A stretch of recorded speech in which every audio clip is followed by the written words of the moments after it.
Amazing. Round of applause for Batame!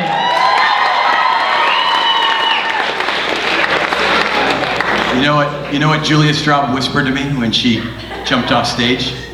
That Batame is dreamy. I believe those were exact words. The great part about Batame is that he's so skinny, if he goes sideways, all he has to say is Presto Manifesto and he's gone. He can make himself disappear. He disappeared. He did disappear like 3 times. That was amazing. It was like a floating dollar bill. All right, so. Oh, good thing Batame's in this. I only have Batame jokes. I'm not prepared. All right, guys, so we have one more talent. This is definitely like a last but not least situation because the next talent is going to be performed by none other than Chris Benschneider. Round of applause, ladies and gentlemen.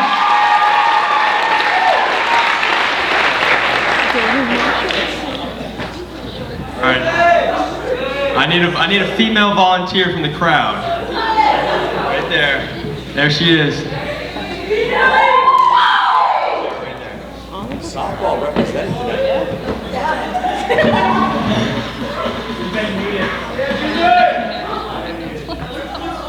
Do you know what you're...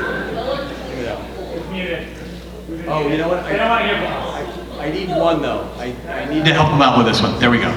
All right, softball representing tonight. All right. Now this is a time-sensitive trick, correct? Indeed. And is there anything else you'd like the audience to know beforehand? Just know it's going to be a beautiful drawing. So it's going to be a beautiful drawing. Did you hear what Bales just asked you? What? Why do you have a bell? She wants to know why you have a bell. Very, very, very good question. No questions. Okay, 40 seconds. So I have 40 seconds to measure Bailey and proceed to draw her on this poster. Okay, tell me when. Right now. Ready? Go.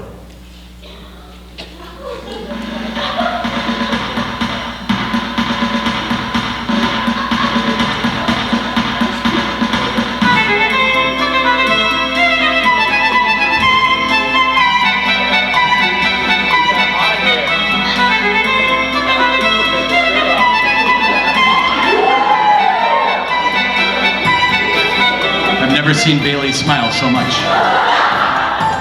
Chris, you only have 10 seconds left.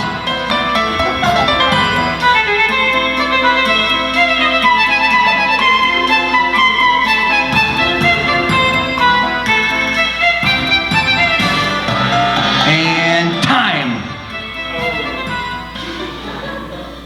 Can you keep going?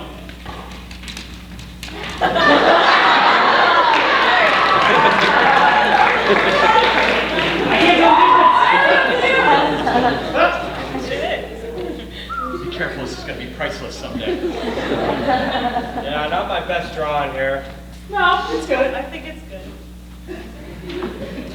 You really captured your affect. Now it's better. Am I aesthetic?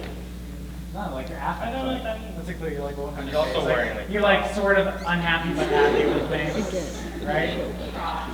5 hair. What are the shoe dots? Crocs. An important detail. Can I ask a serious question? Is Chris Benschneider wearing socks right now? I can't tell. I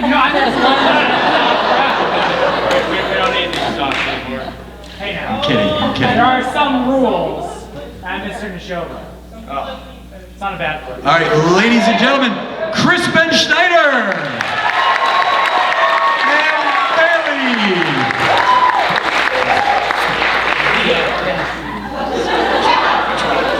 Thank you. You're such a good sport.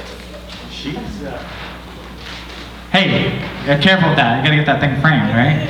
Hey, we still have one more judge that we need to thank and introduce. Yep, it's true. And I have written down, she brought her family with her.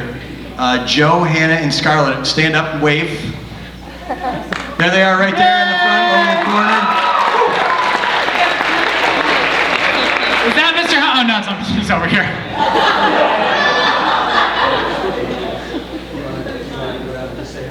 I will.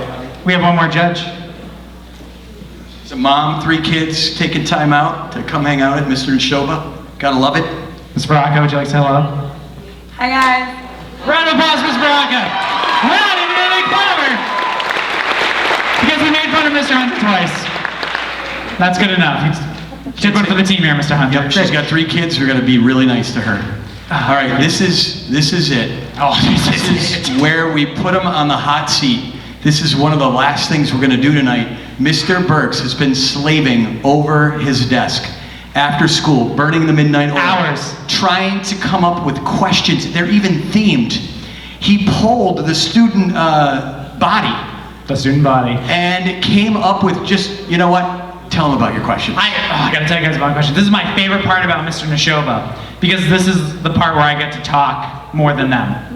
And if you've had me in class, you know that's my thing. So, the theme for Mr. Nashoba this year, in regards to the questions, is the complete individual. The body, the mind, and the soul. So, what's going to happen is our contestants are going to come up here and they're going to line up and they're going to sit on the end of the stage. And I'm going to ask them a question.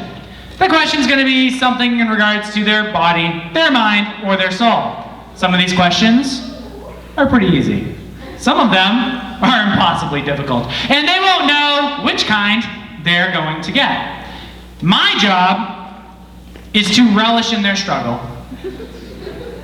which is a lot like my class, if you've been in it. So I invite our contestants to come out and have a seat on the end of the stage if they're ready. How we doing? We need some time? They've actually disappeared. Oh, here they come. Oh, great, okay. Come on out, guys. Have a seat on the end of the stage here. Yep.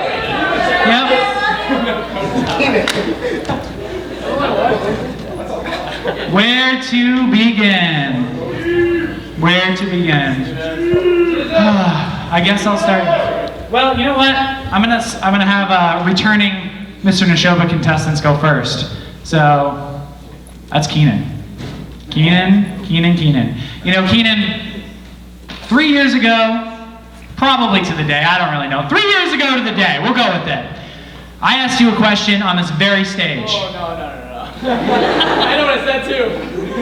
I'm going to ask you that question again. Can I answer the same? I don't know, because I don't remember what you said. I only remember that I asked it. So I'm going to ask you this question again, and you've grown as a young man in the past 3 years. You have developed the ability to rip off shirts. You've practiced tirelessly with Mrs. Doyle to be here today, and I think that you're ready to fully answer I've come up with some pretty good questions, but this one's pretty good. All right? So, are you ready? Sure. All right, here we go. The question is this. Keenan, if Eve damned mankind for an apple, what would she do for a Klondike bar? Wait, what? That's not the question I thought of! Wait, can you repeat the question? Okay, yeah. I was not expecting that question. The question is this. If Eve, you know Eve, Yeah. if she damned mankind for an apple, what would she do for a Klondike bar? What would she do, Keenan? What would she do? So, we all know apples are so much worse than Klondike bars, because, I mean, come on, Klondike bar, what would you do for a Klondike bar? I think Eve would cut down the whole entire tree of apples to damn all human existence for the rest of time. Just for a Klondike bar. I think that's a great response. Round of applause for Keenan. So you can gauge the response. Usually the response has been, I don't know. That's better. You did a great job. Congratulations. All right, so that was a soul question. That's a pretty good one. You did a good job. I think I'm gonna go with a body question, right?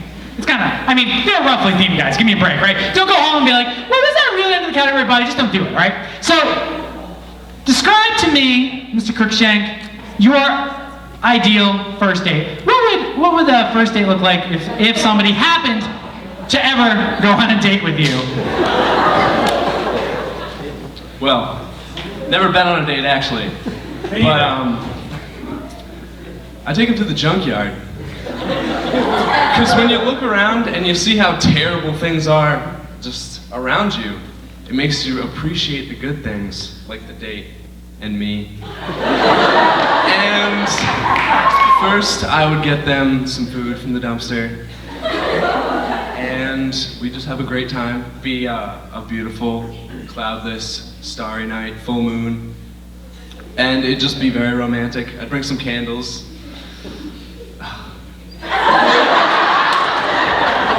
It's making me happy just thinking about it. So, great answer.